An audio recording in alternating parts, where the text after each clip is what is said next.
أعوذ بالله السميع العليم من الشيطان الرجيم. بسم الله الرحمن الرحيم. الحمد لله رب العالمين،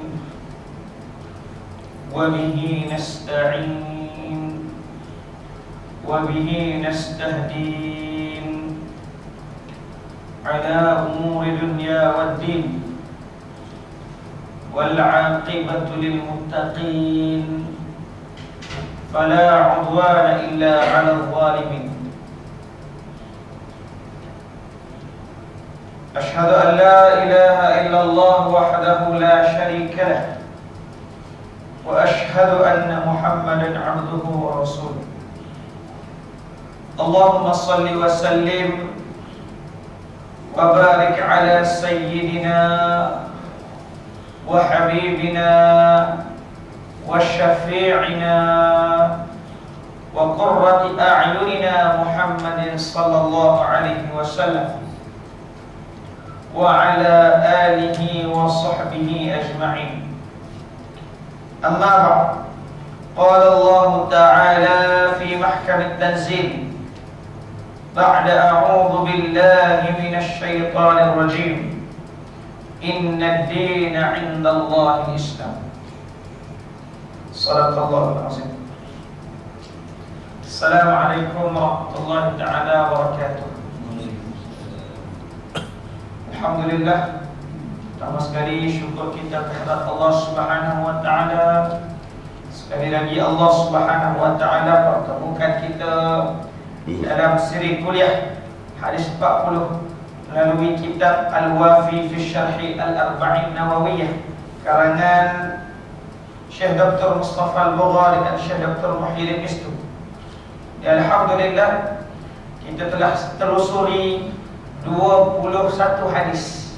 Maknanya kita berada di pertengahan kitab. Alhamdulillah kita dah cerita satu persatu sampailah hadis yang ke-22 insya-Allah pada malam ini.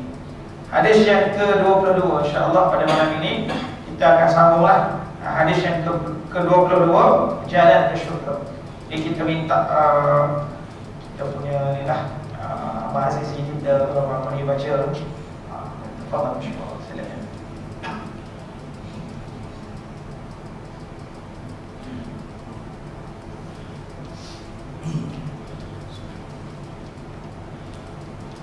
Nabi Abdullah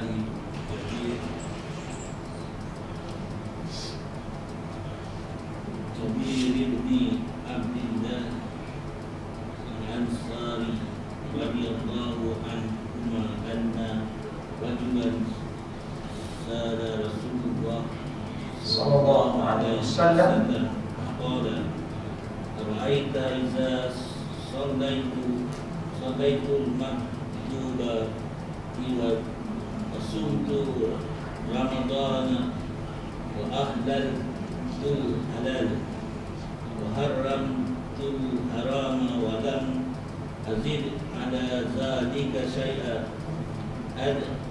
adkhulul jannah qala na'am. Riwayat Muslim. Daripada Abdullah yaitu Jabir bin Abdullah Al-Ansari radhiyallahu anhu bahawa seorang lelaki telah bertanya kepada Rasulullah sallallahu alaihi wasallam, apakah pendapat Tuhan sekiranya aku mengerjakan solat fardu yakni 5 waktu, berpuasa di bulan Ramadan, aku menghalalkan apa yang halal dan mengharamkan apa yang haram, dan aku tidak menambahkan sesuatu pun kepadanya, adakah aku akan masuk ke dalam syurga? Sabda Rasulullah sallallahu alaihi wasallam, ya. Diriwayatkan oleh Muslim. Mana aku mengharamkan yang haram adalah aku menjauhkan diri dari yang haram. Mana aku menghalalkan yang halal ialah aku mengerjakan dengan beritikad akan kehalalannya. Hadis ini telah dikeluarkan oleh Muslim di dalam kitab Al-Imam bab penjelasan iman yang masuk seseorang itu ke dalam syurga dengannya, Dan barang siapa berpegang dengan apa yang telah diperintahkan ke atasnya akan memasuki surga. Hadis nombor 15. Barakallahu fiik. An Abi Abdullah Jabir bin Abdullah Al-Ansari radhiyallahu anhuma anna rajulan sa'ala Rasulullah sallallahu alaihi wasallam faqala ara'aita idza sallaytu al-maktubat wa sumtu ramadana wa ahlaltu al-halal wa harramtu al-haram wa lam azid ala dhalika shay'an adkhulul jannah? Qala na'am, rawahu Muslim. Daripada Abi Abdullah Jabir bin Abdullah Al-Ansari, seorang sahabat daripada golongan Ansar radhiyallahu anhu, Allah redha kepadanya, radhiyallahu anhu, Allah redha kepada kedua-duanya.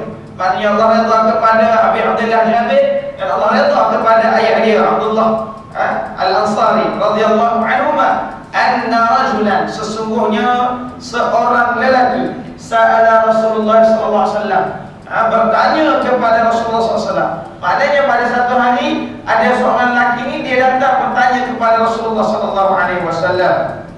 Faqala, dan dia berkata, ara'aita, tidakkah kamu lihat, ara'aita idza sallaita, ara'aita idza sallaitu, tidakkah kamu lihat wahai Rasulullah, apakah pandangan kamu wahai Rasulullah, idza sallaitu, sekiranya aku sembahyang al-maktubah, aku sembahyang 5 waktu. Inna salata kanat 'alal mu'minina kitaban mawquta. Maknanya satu solat, satu sembahyang ini adalah satu ketetapan yang ditetapkan waktu dia, iaitu 5 kali sehari semalam. Baik, wa sumtu ramadhana, dan aku berpuasa bulan Ramadan. Maknanya 30 hari Ramadan tu aku puasa.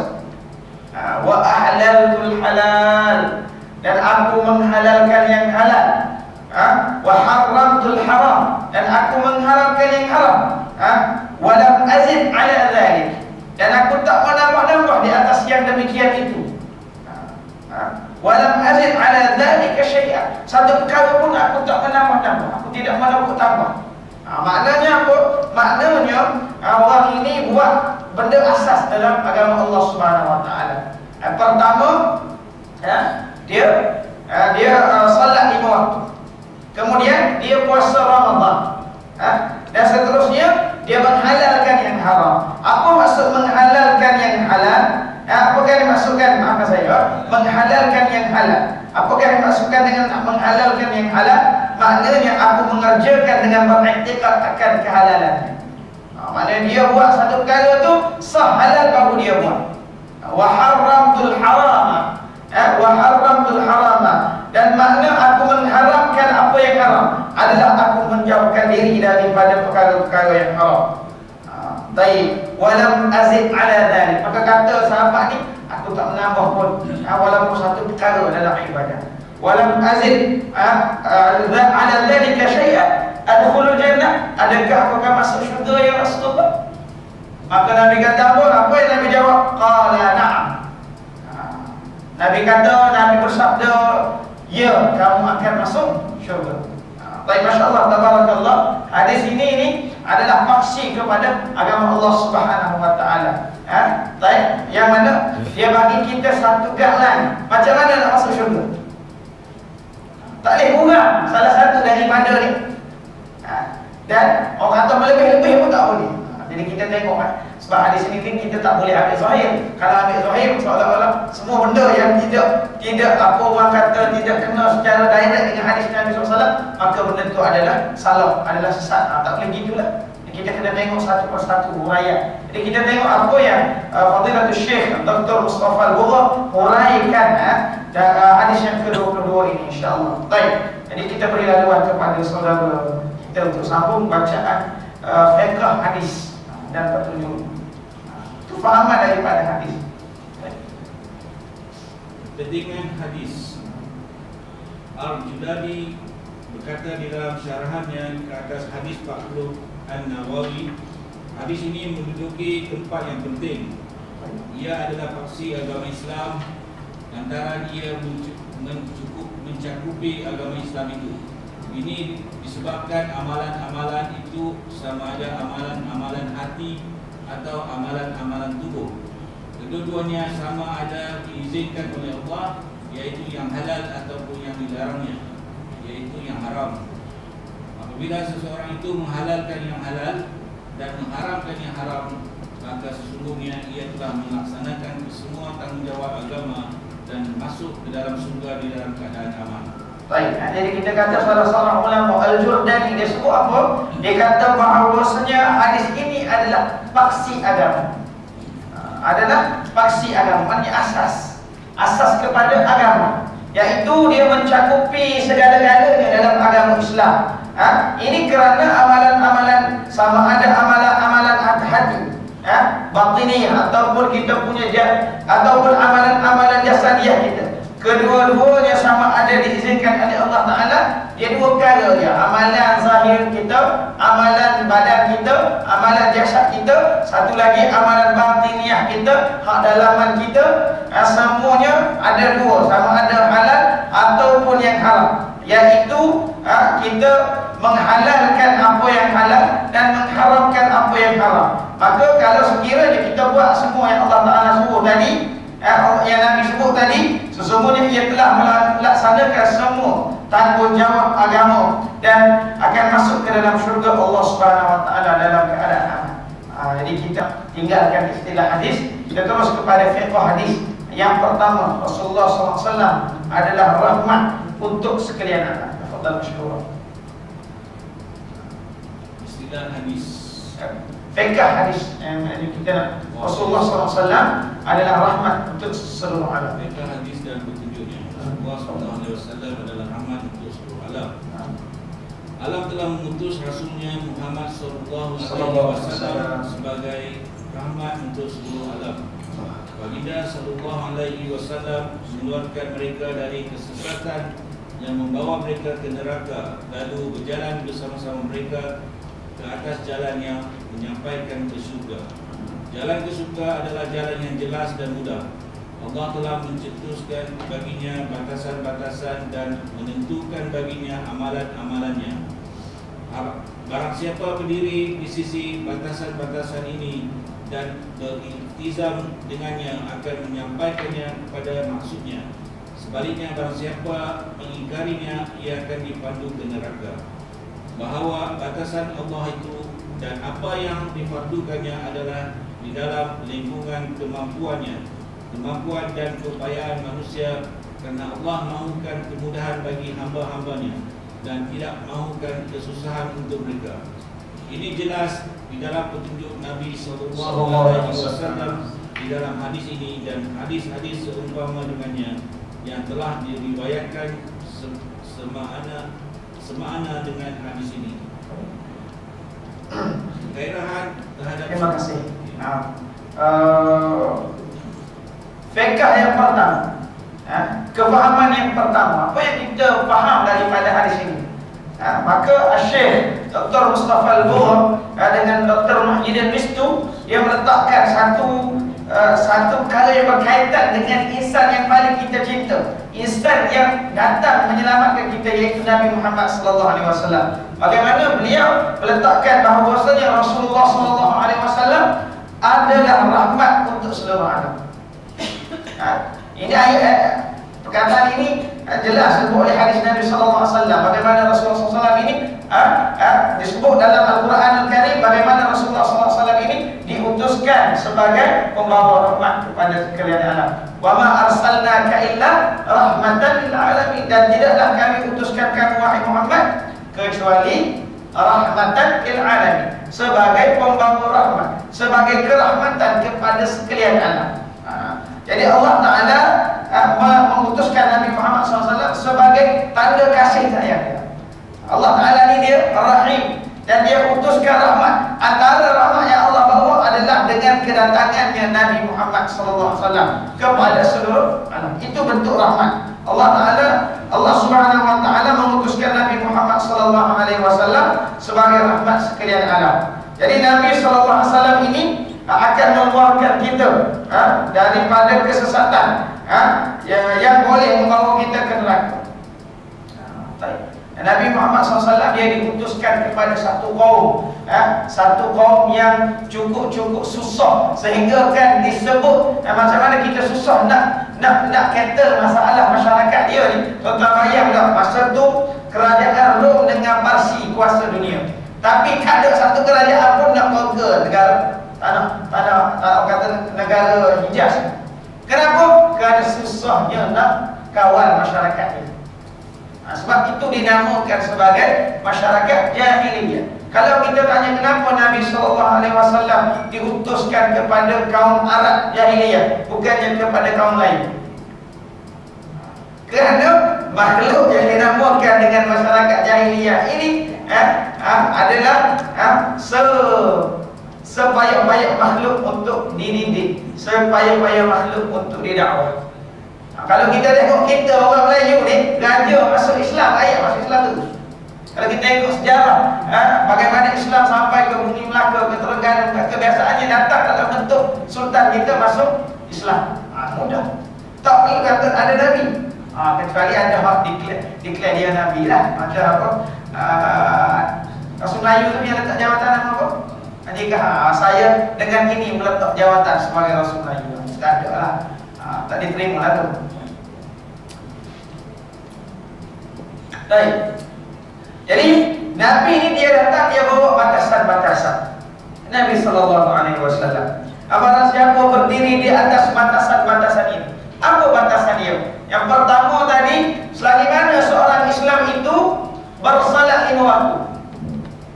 Kemudian selagi mana seorang Muslim itu berpuasa sebulan Ramadan.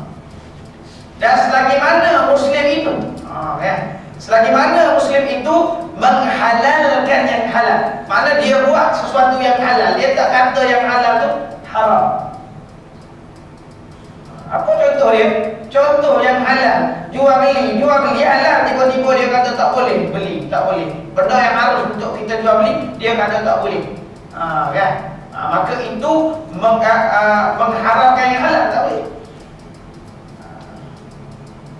Ataupun mengharamkan yang halal, ataupun menghalalkan yang haram. Itu ni banyak. Menghalalkan riba. Hari ni orang kita halalkan riba, halalkan gharar, penipuan, judi dengan nama Islam ada. Baik. Jadi ini benda-benda yang sepatutnya tidak ada. Jadi batasan-batasan Islam ini kita kena jaga. Tadi amalan-amalan kita punya amalan kita dengan Allah Ta'ala, ibadat jasadiyah kita tadi, salat dan puasa, dia mewakili kedua-duanya. Kemudian urusan-urusan kita yang halal dan yang haram. Bagaimana kita dalam hadis yang kelima, al-halal bayyin wal haram bayyin. Halal jelas, haram pun jelas. Wa bainahuma, di antara kedua-duanya ini ada umur mustabihat, ada perkara-perkara yang syubhat. Jadi dalam saat Nabi sambung supaya kita jauhi syubhat. Takut barang siapa yang masuk dalam syubhat, maka dia masuk dalam perkara yang haram. Nabi SAW bagi kita guideline, apa yang boleh, apa tak boleh. Selagi mana orang tu bersolat, selagi mana orang tu berpuasa, selagi mana orang itu menghalalkan yang halal dan mengharamkan yang haram, dan dia tak menambah-nambah selepas pada tu dia buat semua amal soleh yang disuruh oleh Allah dan juga Rasulnya, dan dia tidak menambah-nambah. Apa maksud menambah-nambah? Ini kalau kita bincang, ulama bincang panjang pasal bid'ah ni, benda baru dalam agama. Bid'ah ni maksud dia baru, benda yang baru.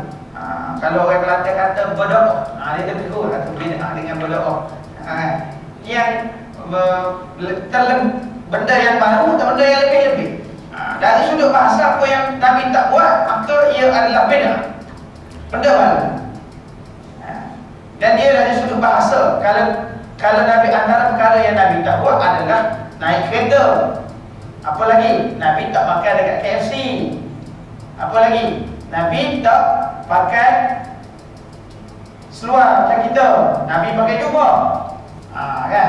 Itu perkara-perkara bid'ah yang harus. Kenapa? Kerana itu tak ada pada zaman Nabi. Tapi benda ni tak bertentangan dengan apa? Dengan syariat Allah Ta'ala. Selagi mana pakaian itu tutup aurat, maka boleh pakai, tak ada masalah.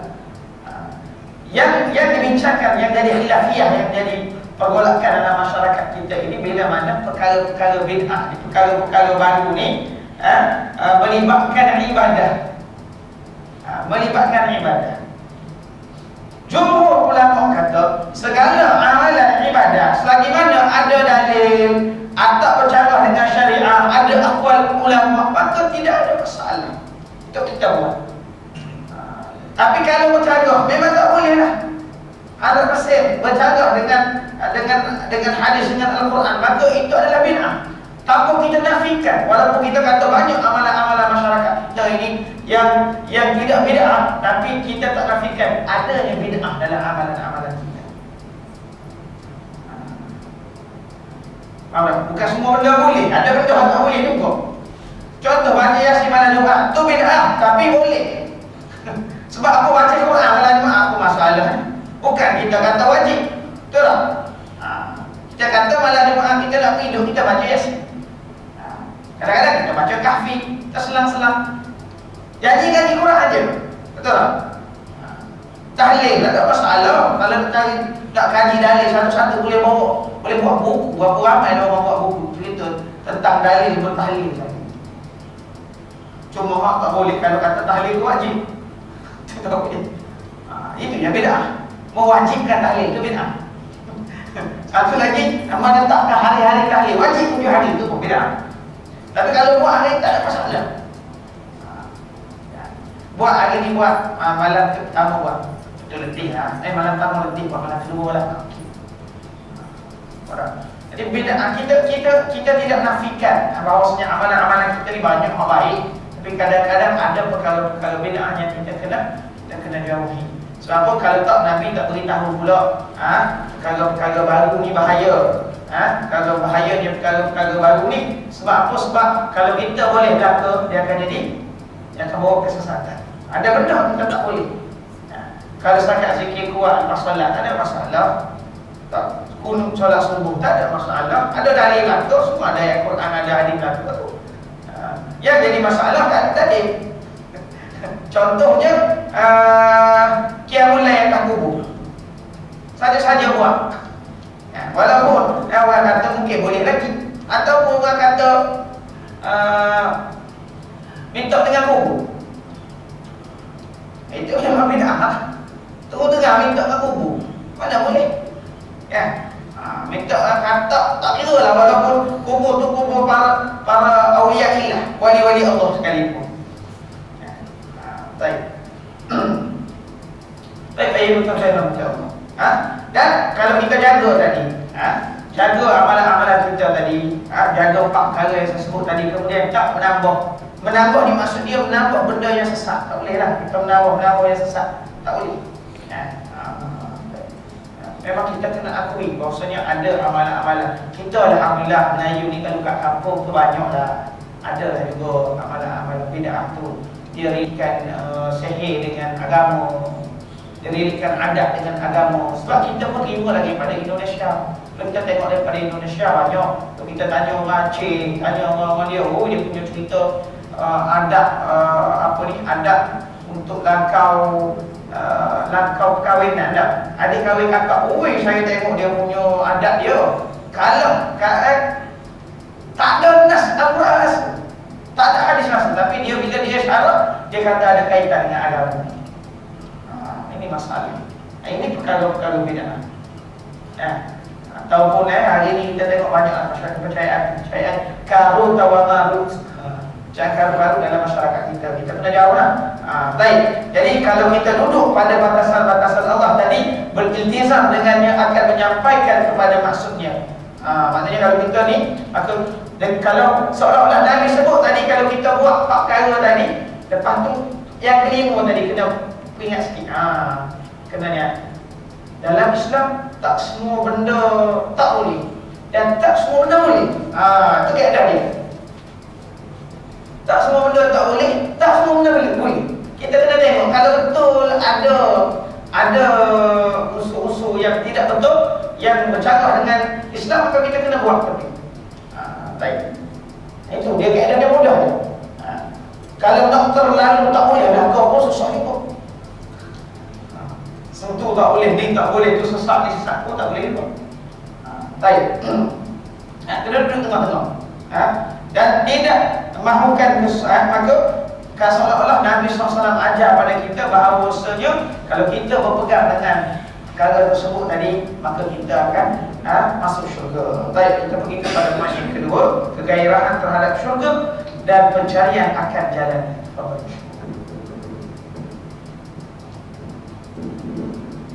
Kegairahan terhadap syurga dan pencarian akan jalan. Jadi radhiyallahu anhu telah menceritakan kepada kita tentang kerinduan seorang mukmin kepada syurga yang luasnya seluas langit dan bumi, yang disediakan untuk orang-orang yang bertakwa ketika dia datang bertanyakan Rasulullah sallallahu alaihi wasallam tentang jalan yang menuju ke syurga itu dan meminta fatwa dari Rasulullah sallallahu alaihi wasallam tentang amalan yang akan memasukkannya ke dalam kelapangan syurga itu. Maka Rasulullah sallallahu alaihi wasallam menunjukkan jalannya atas kegairahan beliau bertanya bagi mencapai cita-citanya. Terdapat banyak riwayat yang menceritakan bagaimana berulang kalinya para sahabat bertanya tentang jalan ke syurga itu dan meminta irsyad, iaitu panduan.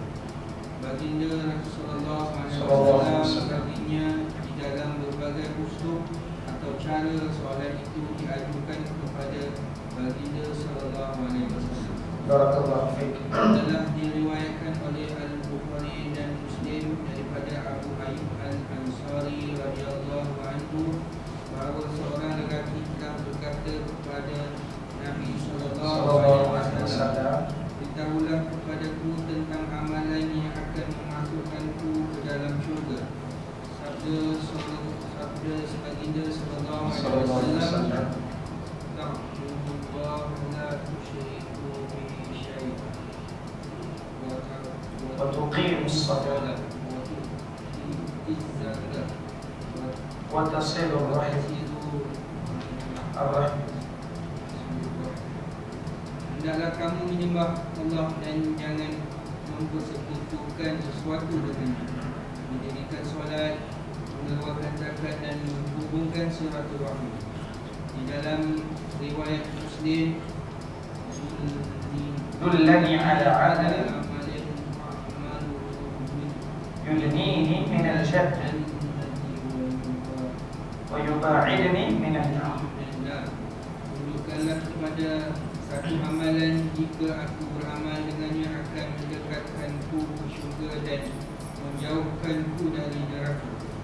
Di dalam Sahih Al-Bukhari dan Muslim juga daripada Abu Hurairah radhiyallahu anhu telah diriwayatkan seumpama ini padanya, dan kamu berpuasa di bulan Ramadan sebagai ganti kepada menghubungkan silaturahmi.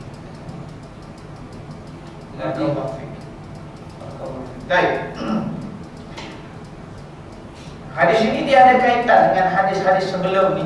Bagaimana keterujaan, kegairahan para sahabat ni kepada syurga Allah Ta'ala. Kalau kita tengok ramai sahabat-sahabat datang pada Nabi, ya Rasulullah ausini, ya Rasulullah ausini, berikan wasiat kepadaku ya Rasulullah, dullani ala amalin idza amiltu dakhaltul jannah, tunjukkan aku satu amalan, sekiranya aku buat aku akan masuk syurga. Banyak matan-matan hadis, uslub-uslub para sahabat ni dia gairah bertanya kepada Nabi macam mana nak masuk syurga. Ini kegairahan para sahabat. Yang mana syurga Allah Ta'ala ini dia seluas langit dan juga bumi. Ma'ainul ra'at wala udhunun sami'at wala khatara ala qalbi bashar.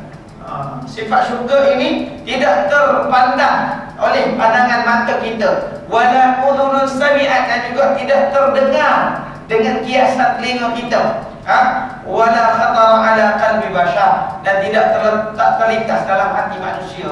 Macam mana hebatnya nikmat syurga ni, nak tahu kita bakal masuk syurga belakang. InsyaAllah hari ni kita ada taman syurga dah, tak? Jadi teruskan berada di taman syurga, taman-taman syurga. Mudah-mudahan selalu sangat kita duduk di taman-taman syurga ni, insya-Allah mudah kita akan berada di syurga yang sebenar, insya-Allah. Baik ayah ibu tuan-tuan yang dirahmati Allah. Jadi kalau kita tengok, terdapat banyak riwayat yang menceritakan bagaimana para sahabat bertanya tentang jalan ke syurga, meminta panduan daripada Nabi sallallahu alaihi wasallam. Dan diceritakan oleh pengarang, oleh Dr. Mustafa Al-Bura dan Syekh Al-Muhyiddin Mistu ini, dia sebut bagaimana banyak sirah-sirah.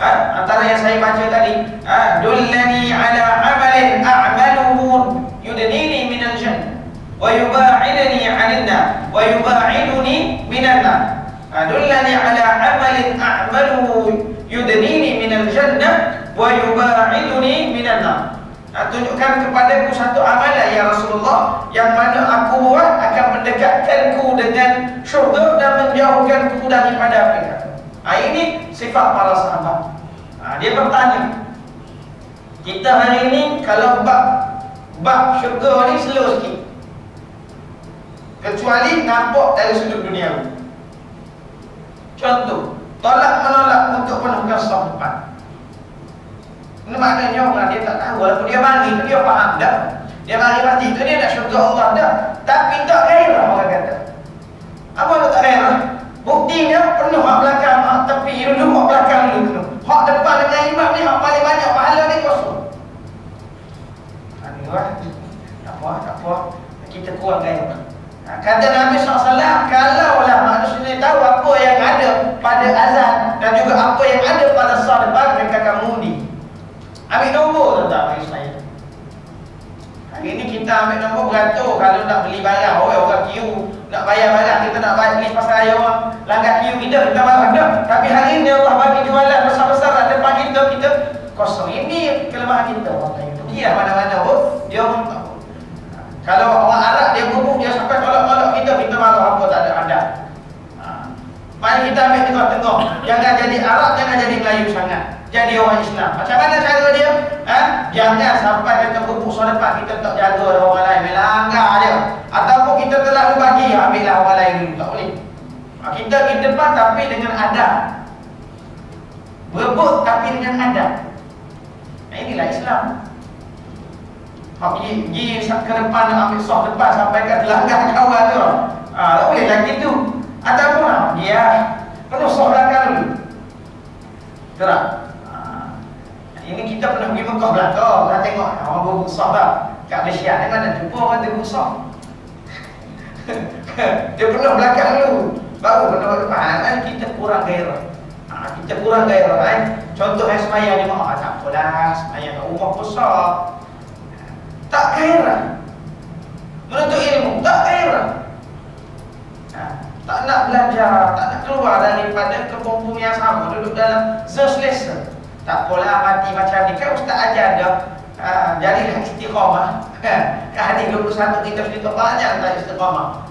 Berapa siri kuliah kita cerita tentang istiqamah. Istiqamah lisan, istiqamah hati. Buat hasil daripada istiqamah. Apa itu istiqamah kita cerita.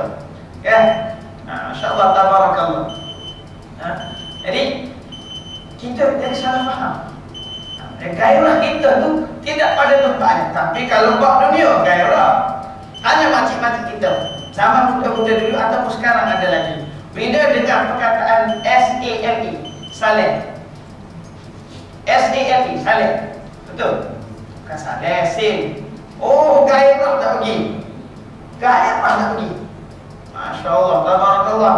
Jam ke, tak ada parking ke, dia sanggup. Sebab apa? Sebab nampak 80% potongan, 70% potongan. Nampak walaupun jam. Kalau bunyi nak pergi masjid, bukan payah. Jadi itu kita berhentikan cerita sampai sekejap. Kita boleh lalu pada surah Al-Azab. Kita sambung, kita habiskan poin yang kedua tadi, insyaAllah. Baik. Jadi itulah kegairahan para sahabat dalam mengejar syurga Allah Subhanahu wa taala.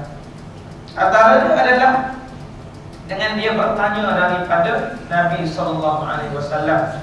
Jadi kalau kita pada hari ini nak bertanya kepada Nabi, tapi tak ada dah. Betul tak? Nasib baik mimpi jumpa Nabi, Nabi pesan. Itu nasib baik tu pun tak ada nak bising-bising bagi tahu kan. Aku jumpa Nabi ni dia pesan gini-gini. Tak boleh nak cerita kat orang kali ni tiap-tiap malam jumpa Nabi, hebat dia. Jadi lepas tu nak cerita kat orang dia jumpa Nabi semalam, aku jumpa Nabi hari ni, aku jumpa Nabi. Tak boleh begitu. Jadi kita hari ini adalah dengan cara kita mendengar tausiah daripada ulama, mendengar pesanan-pesanan daripada asatidzah. Sebaiknya kita pergi secara individu, tanya dia. Ya Syekh Ausini, Syekh pesan padaku ya Syekh, tanya dia. Biasa ataupun Ustaz, doakan saya. Jumpa orang tu minta tolong doakan, jumpa orang ni minta pesanan, nampak orang soleh-soleh minta pesanan daripada dia. Walaupun tak kira lah, katalah aku dah, kita umur 50, 60 nak tanya aku pesanan pun dah rasa garam, semua jenis garam terakhir. Gula pun sampai naik kecil manis kan? Gula semua dah terat, nak tanya buat apa kan? Jadi jangan begitu kan? Jangan kita ada estimate ataupun kita rasa lebih dengan apa yang kita dah ada. Sepatutnya kita tanya para guru-guru kita, para ilmuwan kita, tanya apa benda yang nak dipesan, macam mana nak buat macam ni, macam mana nak dapat ditanya, supaya perkara-perkara ini akan mendekatkan kita kepada syurga Allah Ta'ala. Jadi dalam Sahih Bukhari pun dia sebut, dalam Muslim pun dia sebut, banyak, terlalu banyak hadis-hadis yang menceritakan tentang bagaimana sahabat ini begitu gairah untuk mengejar syurga Allah Ta'ala. Baik, contoh hadis dalam Muslim tadi, sebagaimana dijawab oleh Nabi SAW, ta'budullah la tusyriku bihi syai'an, kamu sembah Allah, jangan sekali-kali kamu menyekutukannya walaupun sesuatu. Wa tuqimus salat, kamu dirikan salat. Wa tu'tiyaz zakah, kamu keluarkan zakat. Wa tasilul arham, dan kamu wa tasilur rahim, dan kamu menghubungkan silaturahim. Ini adalah amalan-amalan yang kita kena buat, kita kena jaga. Salat tak boleh tinggal, zakat kena keluar, silaturahim jangan putuskan, sambung-sambungkan. Jadi semua amalan yang halal yang jadi tuntutan kita kena buat, kita buat, insya-Allah masuk syurga. Tapi kalau semua yang Allah suruh tadi, Nabi suruh tadi, kita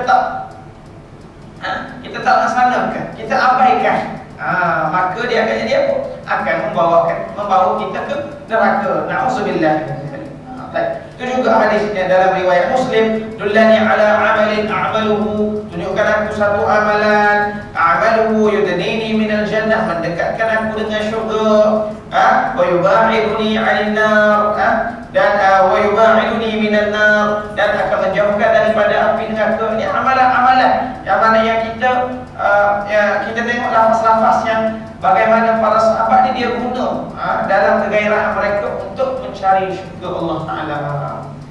Gairah dalam mencari syurga Allah Ta'ala. Ini perlukan kekuatan mata hati kita. Hati kita ni dia perlukan kepada cahaya kepada hati ni. Badan kita yang bertuan-tuan yang rahmat Allah, kalau tak kena cahaya lesu kemudian dia akan boleh menyebabkan kita sakit dan tak pernah bertenaga. Ini bahaya. Hati kita pun begitu juga. Hati kita perlu pada cahaya. Cahaya hati apa? Apa cahaya bagi hati? Ilmu. Sebab tu ulama kata al-ilmu nurun. Ulama, ilmu itu adalah cahaya.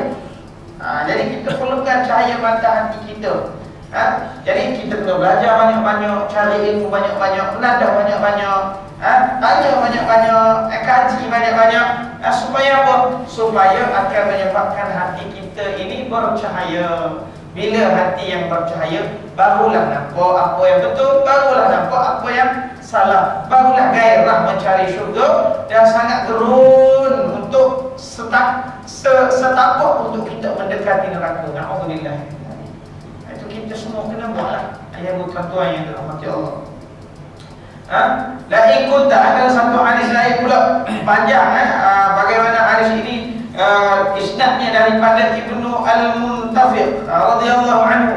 Aku telah mendatangi Rasulullah SAW di Arafah. Aku berkata, dua perkara aku bertanya kepada Tuhan mengenainya. Apakah menyelamatkan ku dari neraka, dan apakah yang memasukkanku ke dalam surga? Nabi kata, dia datang, seorang lelaki ini datang kepada Nabi SAW di Arafah. Dia tanya, ya Rasulullah, apa yang akan akan memasukkan aku ke dalam syurga, dan apa yang akan menjauhkan aku daripada api neraka. Nabi kata kalau gitu pendekkanlah. La in kunta awjasta fil mas'alah laqad a'zamtu wa aqwalta. Jika engkau meringkaskan soalanmu adalah lebih baik, namun soalanmu amat besar kepentingan. Maknanya ada juga dalam keadaan kita bertanya soalan, jangan panjang sangat sampai tak faham soalan tu. Tapi Nabi kata apa yang kamu tanya ni perkara besar. Kalau yang sangat penting untuk aku jawab, Nabi jawab itulah. Baik. Faqil anni idzan. Baik. Jadi Nabi kata pendekkan tanya. Sebab tu soalan tak boleh panjang daripada jawapan.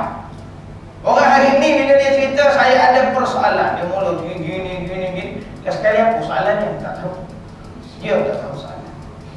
Sebab tu nak tulis soalan tu tulis dulu baru pergi cakap. Dia cakap dulu baru. Last sekali baru dia cakap beri soalan. Last sekali orang tak faham apa yang dia nak sebenarnya. Jadi soalan ni diringkaskan. Biar pergi pada bentuk soalan terus, bukan kepada penerangan atau komen kita, kecuali memang sesi komen. Sharing moment, saya nak beri macam dalam usrah. Saya nak memberi pendapat saya, itu boleh. Ya. Ibu tuan-tuan yang dirahmati Allah. Jadi Nabi kata, idzan, namun demikianlah, fahamilah, aqil, dia kata aqil anni idzan. Fahamilah, hendaklah engkau menyembah Allah dan jangan mempersekutukan sesuatu dengannya. Maksudnya apa? U'budillah la tusyrik bihi syai'an. Kamu sembahlah Allah, jangan sekali-kali kamu menyekutukannya. Sama dengan hadis-hadis sebelum ini juga. Wa aqimis salat al-maktubah. Dirikan salat yang dituntut, yang 5 waktu tu. Ada zakatil mafruḍah. Tunaikanlah zakat bila cukup haul, cukup nisab, bayar zakat. Sum Ramadan, puasalah. Puasalah di bulan Ramadan. Wa ma tuhibbu an yaf'alahu bikan nas faf'alhu bihim. Wa ma takrahu an yu'tiya ilaika fadhal an-nas minhu. Baik. Dan apa yang kamu suka agar manusia melakukan terhadapmu, maka lakukanlah terhadap mereka. Kita ni suka kalau orang buat baik pada kita. Betul tak? Siapa tak suka orang buat baik pada kita? Suka tak? Semua orang nak kebaikan. Jadi kalau kita nak orang buat baik pada kita, kita buatlah kebaikan daripada orang.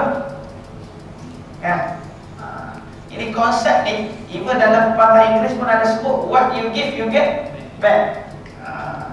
Bukan lagu Scorpion tu, what you give, you get back. What you give, apa yang kamu beri, kamu akan dapat balik. Baik kamu bagi, baiklah yang kamu dapat. Buruk kamu bagi, buruklah yang kamu dapat. Itu konsep dia. Fitratullah, sunnatullah, perkara yang sudah ditentukan oleh Allah Ta'ala. Konsep dia, buat baik dibalas baik, buat jahat dibalas jahat. Buat amal soleh banyak-banyak masuk syurga, buat amal maksiat banyak-banyak masuk neraka. Itu konsep. Tapi begitu juga wa ma takrahu an yu'tiya ilaika fadharin nas minhu. Baik. Dan apa saja yang kamu benci sekiranya manusia melakukannya ke atasmu, maka jauhilah ia juga dari manusia. Kita tak minat, kita tak suka orang marah kita. Kita tak suka orang cerita kita, orang adu domba, orang mengata kita kat belakang. So jangan mengata orang, jangan mengumpat orang, jangan mencerca orang. Itu konsep dia. Baik. Jadi ibu yang dirahmati Allah,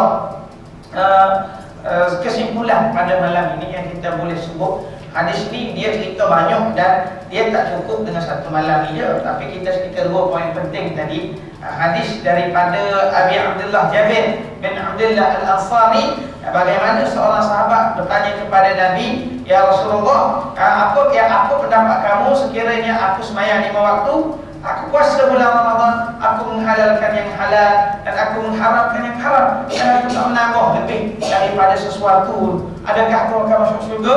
Maka Nabi jawab, ya, kamu akan masuk syurga. Itu ringkasan, itu makna hadis tadi. Kemudian kita ambil 2 kefahaman yang dicanangkan kepada kita oleh pengarang Syekh Mustafa Al-Ghawar dengan memilih itu. Dia sebut bagaimana Rasulullah ini adalah rahmatan lil alamin. Nabi SAW ni adalah pembawa rahmat kepada sekalian alam. Dan dia rilik bahawasanya Nabi ni dia datang bawa paksi agama pada kita. Nabi ni dia datang, dia bawa yang halal, dia bawa yang haram. Mana kalau kita duduk dengan yang halal dan meninggalkan perkara yang haram, buat apa yang Allah suruh, tinggal apa yang Allah larang, confirm syurga, insya-Allah. Tapi ada juga kadang-kadang orang buat dua-dua tapi tak masuk syurga sebab hati tak ikhlas. Kan ada juga, tapi jarang-jarang orang. Mana orang dah pada masjid, kalau seorang dua je, seorang dua tu kita boleh terima lah, pelik sikit lah. Sembahyang dah kat masjid, tapi lain macam je dengan kita tengok gaul orang. Habis orang pilih tak suka belakang, hati tak baik. Seorang je, jaga takkan satu masjid semua macam tu. Biasa orang main masjid semua baik-baik lah. Tapi nak tunjukkan Allah Ta'ala ni dia tak pilih bulu. Allah Ta'ala ni dia beri hidayah pada siapa yang dia nak, dan dia tarik daripada siapa yang dia nak. Baik. Kemudian disebut oleh Syekh tadi bagaimana para sahabat ini gairah dalam mencari syurga Allah Ta'ala. Dan kita sudah relate dengan kita macam mana. Kita memang jauh lagi lah dengan kegairahan nak ke syurga tu. Kita sebenarnya sebab terlalu takut pada mati lah. Itulah. Takut sangat nak lepas mati sampai kan tak buat apa je. Tak fikir pun, biarlah mati dulu lah. Malah tak fikir. Ada orang jadi macam tu, malah tak fikir dia mati dia mati sendiri. Tak nak fikir sebab apa, takut pada kematian. Orang takut pada kematian ni buat persiapan macam-macam. Kita takut sampai tak nak fikir, betul? Jadi malah nak fikir hidup selepas mati. Akhirnya tak apalah duduk macam ni lah. Jadi itu pun kesilapan juga. Jadi kita carilah semua kelebihan dalam amalan. Hak paling afdal hak kita buat, hak kurang afdal kita tinggal. Hak afdal solat berjamaah di masjid itu tuntutan, jangan tinggal. Dengar kuliah itu tuntutan, jangan tinggal. Puasa Ramadan, puasa hari putih, jangan tinggal. Isnin Khamis tuntutan, kalau boleh buat, tak boleh buat, tak payah buat. Kan? Tapi kalau boleh buat, mana afdal? Puasa ke tak puasa? Puasa lah. Tu ada orang jawab Allah. Benda tu hadis dhaif dia. Ada orang tikai, orang kata Isnin Jumaat hadis yang lebih kuat, tidak kuat. Yang paling kuat adalah puasa 3 hari. Dan sekali hari Isnin Jumaat tak buat, 3 hari 13, 14, 15 pun tak buat juga. Kan? Sebab kita duk tingkat. Amalan ni buat supaya kita dekat dengan Allah. Jangan sampai kita berhujung sampai tak buat amalan. Itu yang kita takut tu. Ada marah, jangan sikit kuat, saya gelap, saya semayang dengan komunitas Arab, saya semayang, saya sikit kuat lepas semayang. Ramai ada juga yang join, ada tak join. Ada seorang ni dia relax, dia keluar. Lepas tu masa saya semayang sunat, kuat kalau dia saya lepas saya. Saya tengok semayang sunat, dia duduk sebelah, memang boleh. Kuat saya faham. Sekata tadi, zikir kuat tak boleh, saya memang kuat boleh. Lepas orang semayang, itu tak betul. Walaupun orang tu semayang sunat, ini kita kena betul ni. Kita duk bid'ah tak faham lah. Betul lah benda tu bid'ah kalau mengganggu orang. Sampai orang tak boleh takbir, tak fokus, betul. Ni kalau cakap lebih-lebih lagi bid'ah. Masa zikir ramai tadi dia tak buat sebab apa bid'ah katanya. Tapi bila kita semayang sunat, sudah dia kuat pula dia sembang main boleh. Tak mahu ada orang nak semayang. Dia tak tahu orang buka boleh dia. Kan? Ini jadi tak kena. Biar ada ilmu. Baik, jadi ilmu tuan-tuan yang rahmat Allah. Semula kita dua tu lah. Kita kena gairah dalam cari syurga. Cari syurga Allah ni nak gairah dan kena ada kesedaran hati. Hati tu kena sedar. Macam mana sedar? Kena ada ilmu lah. Belajar dengan belakang ustaz ni yang sebut macam mana, ustaz sebut macam mana, ustaz sebut macam mana. Hak kita semua kita ambil dia semua sudah tak apa. Sebagaimana jangan kita benci dia sampai kita kata ustaz dia ni masuk neraka lah. Jangan sebut gitu ya. Setakat nak bercakap pandangan tak ada masalah. Ustaz sama ustaz pun dia bercakap pandangan. Betul tak? Bilal dengan imam pendapat lain-lain. Ya, lain-lain pendapat itu benda biasa. Tapi janganlah sampai kita kata kita tak suka dia, kita cerca dia sebab kita tak kena dengan satu dua pandangan kita. Itu bukan akhlak Islam. Itu tak ikut sunnah Nabi SAW. Jadi ayat mulia Allah, itu kesimpulan yang saya beri pada malam ini. InsyaAllah kita sambung pada kuliah yang akan datang. Kalau ada salah saya buka Allah satu yang mana tak boleh. Alhamdulillah, faham lah. Makcik-makcik tak ada kan? Kenapa makcik-makcik tak ada? Okey, Alhamdulillah. Naam? Bin Ahmad Yasin. Okey, hadis ini sudah ilmu hadis secara jelas tak ada satu hadis pun malam Jumaat tu kena baca Yasin, tak ada secara jelas ada. Cuma ada satu hadis tentang membaca surah Kahfi.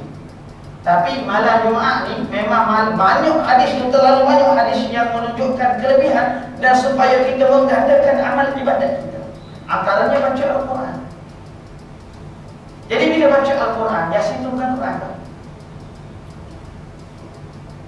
Nabi kata, aku tak kata alif lam mim itu satu huruf, tapi alif satu huruf, lam satu huruf, mim satu huruf. Yasin itu berapa huruf? Tak baca Yasin ya Allah. Cuma kalau kita kata wajib baca Yasin, tak boleh lah. Sebab memang tak ada secara direct wajib. Kalau nak buat lah. Betul tak? Kata tak. Jangan bid'ah je Yasin tak buat, Kahfi pun tak buat.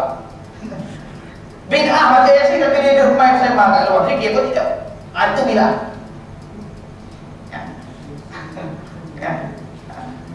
Kalau tak ada buat Yasin, buat Kahfi. Tak ada, kenapa? Dulu dapat ada sebenarnya. Yang orang dia kata bid'ah ni itu dulu sekarang tak ada. Orang ada cerita macam tu.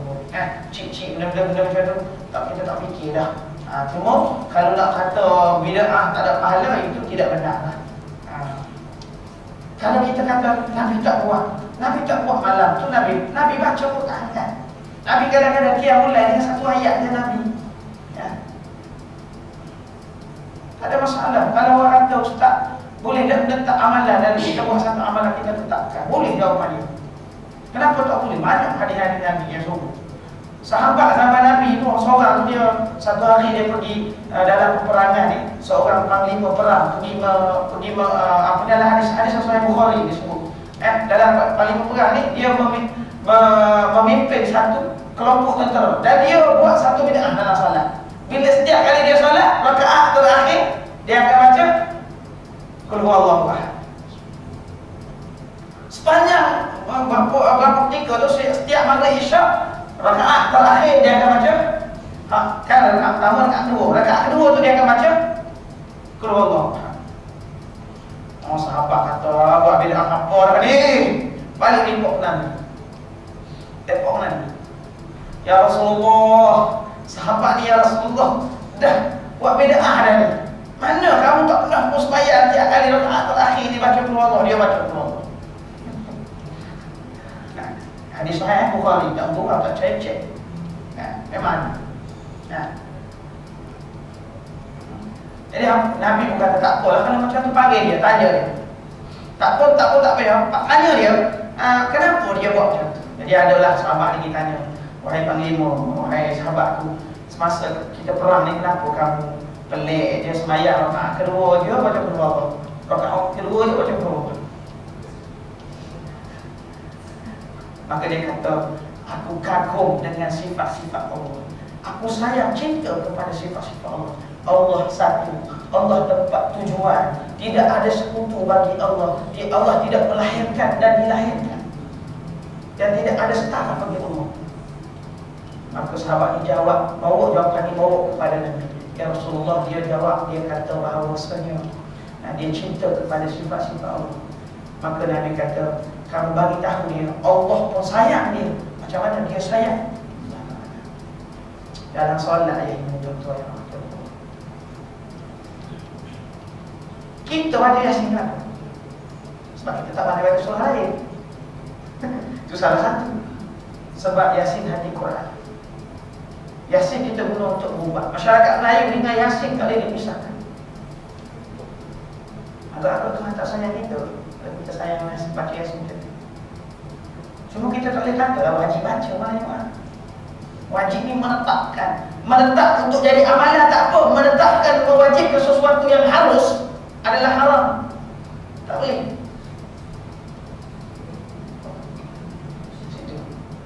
Saya rasa clear benda-benda ni saya sikit kuat. Saya tak ada gaduh-gaduh sekarang ni. Dululah.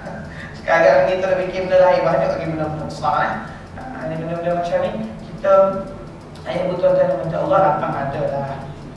Kita di sini alhamdulillah kita di seluruh kita ni macam-macam pandangan. Tapi tak ada lah saya dengan gaduh teruk-teruk macam-macam pandangan itu benda biasa. Dah belajar ilmu itu. Tanyalah tak mana siapa tak lalu dalam. Saya lalu sampai kawan saya itu kena penampak. Waduh. Kan ada benda-benda macam ni. Dah sekali hak tu mana ni bawah bandar. Sebab tak asuk. Tak boleh nak tunggu dalam masyarakat bagi sesuatu kepada masyarakat.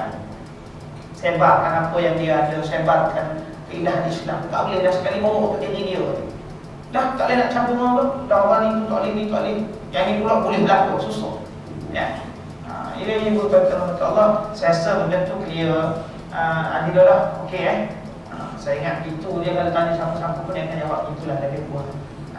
Sebab saya jumpa Syekh Ahmad kecuali yang memang tak boleh. Dia kata apa saja hak letak saya pada Nabi. Itu kita hormati dia. Okeylah, cukup lah untuk dia. Jangan cakap kan kita sudah lah.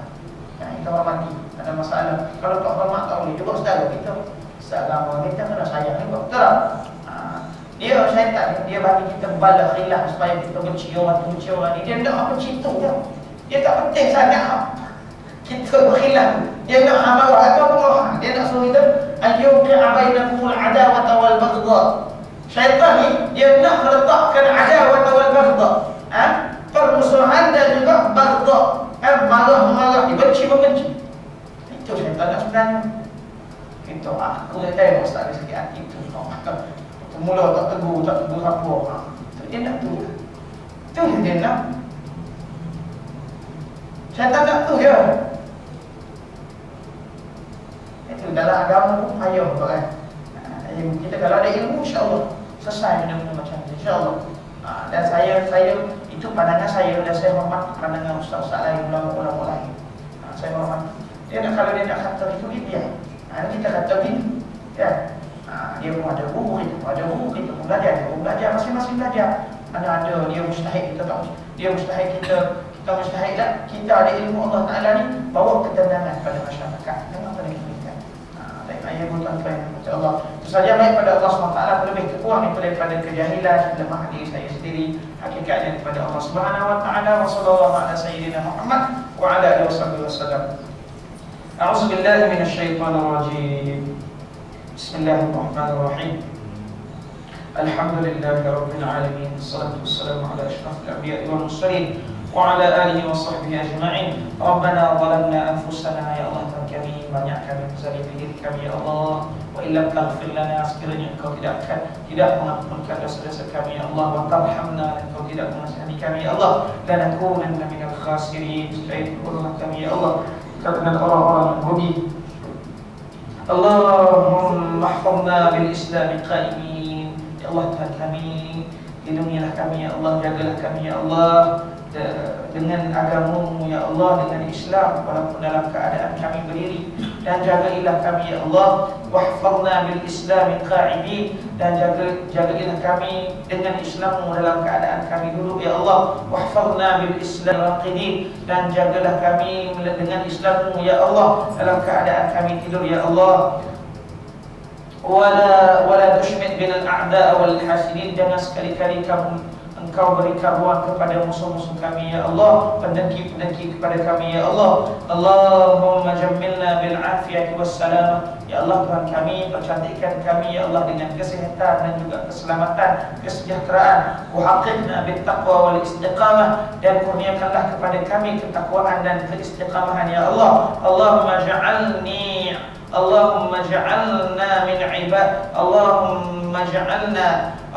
ja'alna min ibadika syakirin. Allah Tuhan kami, jadikan kami ya Allah hamba-Hamba-Mu yang bersyukur. Waj'alna min ibadika sabirin, dan jadikan kami ya Allah hamba-Hamba-Mu yang sabar. Allahumma rabbana zalamna anfusana wa illam taghfir lana wa tarhamna lanakunanna minal khasirin. Rabbana atina fid dunya hasanah fil akhirati hasanah wa qina adzaban nar. Sallallahu ala sayyidina Muhammadin wa ala alihi wa sahbihi wasallam. Walhamdulillahi rabbil alamin. Taqabbalallahu minkum.